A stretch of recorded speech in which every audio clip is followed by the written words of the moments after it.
Good afternoon, everyone. On behalf of ITCA Therapeutics and the authors, I'd like to provide you with a brief overview of our results for this poster. What we did was, this was a subgroup analysis that we did on 2 clinical trials that were already completed. These were phase 3 trials. And then we did a pooled analysis from both of those trials for the doses that were 20 micrograms and then the 60 micrograms. So before I get into the results, I just want to give you a little bit of introduction here.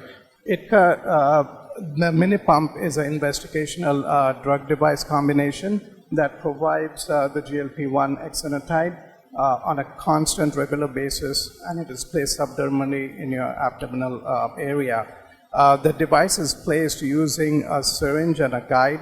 It takes about a couple of minutes to do it as an outpatient procedure. You just do a little bit of incision, replace the device, and then the device automatically starts providing the drug on a constant basis.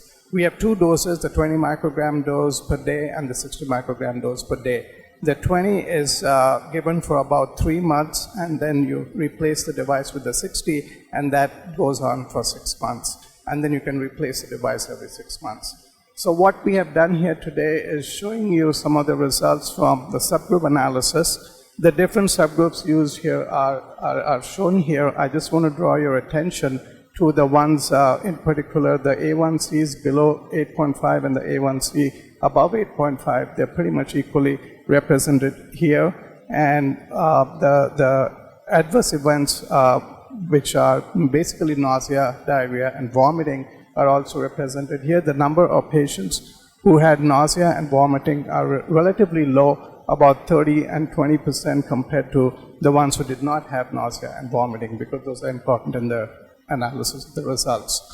The AEs were pretty much mild or moderate. Most of the AEs were related to nausea, vomiting, and diarrhea, and these were consistent with other GLP-1 receptor agonists. In our instances, most of these happened within 2 weeks of the placement of the first device, and then when we replaced it with the dose escalation of the 60, it again happened within 2 weeks, and most of them were mild or moderate. When you look at the actual results, I'm going to show you here the endpoints, which are the A1C reduction of 1.5% from the baseline. Also, the weight loss was 3.4 kilos from baseline.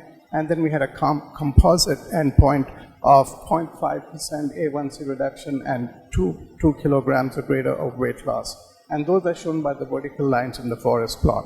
What you see here in the subgroup analysis is that they're pretty much in line with this is the A1C for the pooled data, and it shows that it's pretty much around the 1.4% A1C reduction. What is interesting here is that if you look at the ones for nausea and vomiting, they are pretty much clustered around the 1.4. However, the ones that are of interest are the ADA antibodies, and the presence of antibodies actually attenuated the A1 reduction a little bit, but the absence of antibodies actually pushed it in our favor. But again, the number of people who had the ADA antibodies was fairly low. It was about 30% compared to 70 who did not. The other interesting thing is that if you look at the A1C, those who had an A1C of greater than 8.5 had a greater reduction in their A1Cs. The ones who had less than 8.5 had a slightly attenuated reaction. So that's basically the main result. Same thing with the weight loss. We have a very similar pattern here. So in conclusion, what I can say is that the drug is effective. We had a great weight loss. We had a great A1C reduction and a composite of weight loss and reduction. Thank you.